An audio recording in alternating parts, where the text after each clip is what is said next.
When Amelia received the scholarship to study at Blackthorn Academy of Ballet, she thought her life had finally begun. The academy was old, over 100 years old, and stood alone on a hill outside town.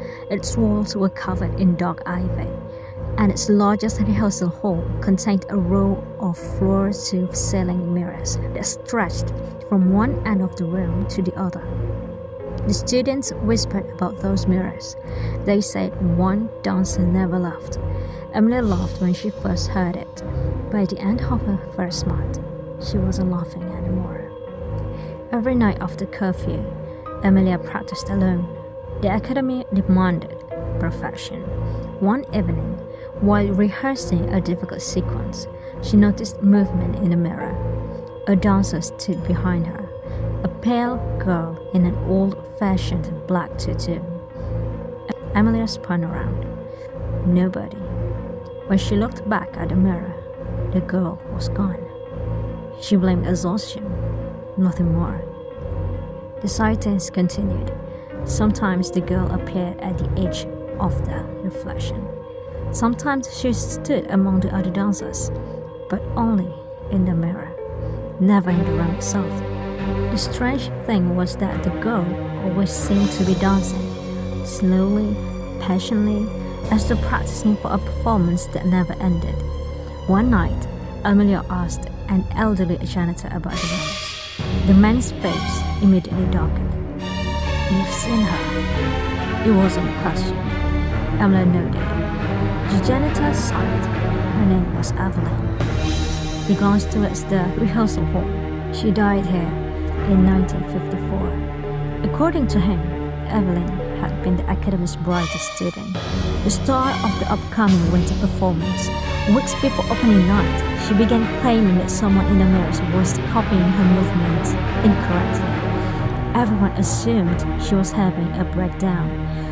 Then one evening, she locked herself inside the rehearsal hall. The next morning, they found her body. Every bone in her body had been broken, yet there wasn't a single sign of a struggle. After hearing the story, Emilia stopped practicing alone. At least she tried to. But she had an important audition approaching. Eventually, she returned to the hall after midnight. The building was silent. The mirrors reflected only darkness. Relieved, she began dancing. Halfway through her routine, she noticed something wrong. Her reflection wasn't perfectly synchronized. A hand moved a fraction of a second late, a turn completely slightly slower. Emilia froze. The reflection didn't. It took one more step, then another. Smiling. Amelia stumbled backward. The reflection continued dancing. Its screen widened impossibly, stretching from ear to ear. The face wasn't hers anymore. It belonged to Evelyn. Then, every mirror in the room filled with dancers. Dozens, hundreds, girls in faded costumes, some missing eyes, some with twisted limbs, some bent at angles no human body should survive. All of them dancing, all of them smiling. A voice echoed from nowhere. "Join us." The mirrors trembled, cracked, spread across the glass. Hands emerged from inside. Thin, white hands, too many fingers. They reached for Amelia. She ran.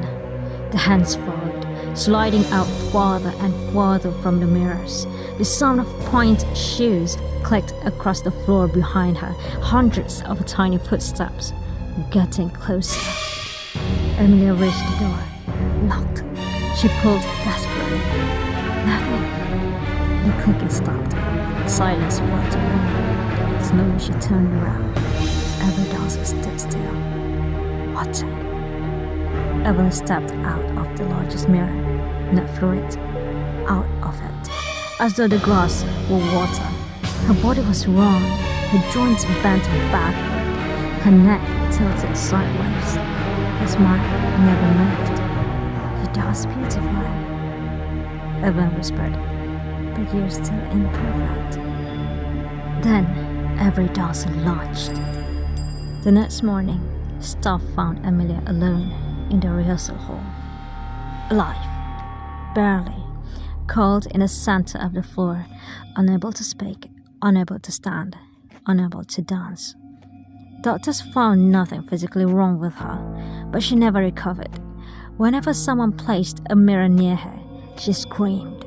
Sometimes she whispered a single sentence over and over, a sentence nobody understood, until one nurse looked into Emilia's bedroom mirror late at night. She saw dozens of pale ballerinas standing behind her reflection, watching, waiting, practicing for the next performance.